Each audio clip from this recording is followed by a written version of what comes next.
Guys అందరూ ఎలా ఉన్నారు? నేనైతే చాలా బాగున్నాను. సో, ఈరోజు నేను పొటాటో ఫ్రై ఎలా చేసుకున్నానో చూపిస్తా. ఫస్ట్ అయితే పొటాటోస్ అన్నిటిని క్యూబ్స్ లాగా కట్ చేసుకొని సాల్ట్ వాటర్‌లో 3-5 టైమ్స్ దాకా కడుక్కోండి. అప్పుడే దాని మీద ఉన్న స్టార్చ్ పోతది. తర్వాత పాన్ పెట్టుకొని కొంచెం ఆయిల్ వేసుకోండి. సో, దానిలో మీరు వాష్ చేసి పెట్టుకున్న పొటాటోస్ అన్నీ కూడా వేసేయండి. సో, ఇప్పుడు పొటాటోస్ అన్ని వైపులా వేగనివ్వండి. ఎర్రగా ఏగాలి. సో, ఈ స్టేజ్‌లో స్పూన్ పెట్టి కదిపేసారనుకోండి, అప్పుడు ముక్క చెదిరిపోద్దనమాట. సో, అలా చెయ్యొద్దు.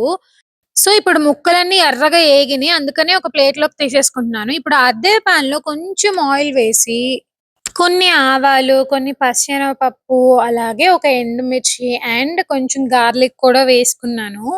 ఫ్రైలోకి గార్లిక్ ఫ్లేవర్ అండ్ పచ్చెనపప్పు వేసుకుంటా నేను. నాకు చాలా ఇష్టం అసల.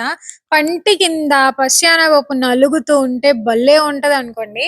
తర్వాత ఫ్రై అయిన పొటాటో పీస్‌నైతే షిఫ్ట్ చేశాను పాన్‌లోకి. కొంచెం ఉప్పు, కొంచెం కారం, కొంచెం పసుపు వేశాను అంతే. ఫస్ట్ అయితే మంచిగా ఫ్రై చేస్తున్నానింకా. కాస్త ఫ్రై అయ్యాక ధనియా పౌడర్ అండ్ జీరా పౌడర్ కూడా వేసుకోండి. తర్వాత నేను మిరియాల పొడి కూడా వేసుకున్నాను కొంచెం. అండ్ లాస్ట్‌లో చిటికెడు అంటే చిటికెడు గరం మసాలా వేసా అంతే. ఆఖరిన ఫ్రెష్ కొత్తిమీర వేసుకొని దించేస్తే ఉంటది. క్రిస్పీగా, యమ్మీగా వచ్చింది. ఇది చపాతీలోకి, రైస్‌లోకి దేనిలోకైనా బావుంటదండి.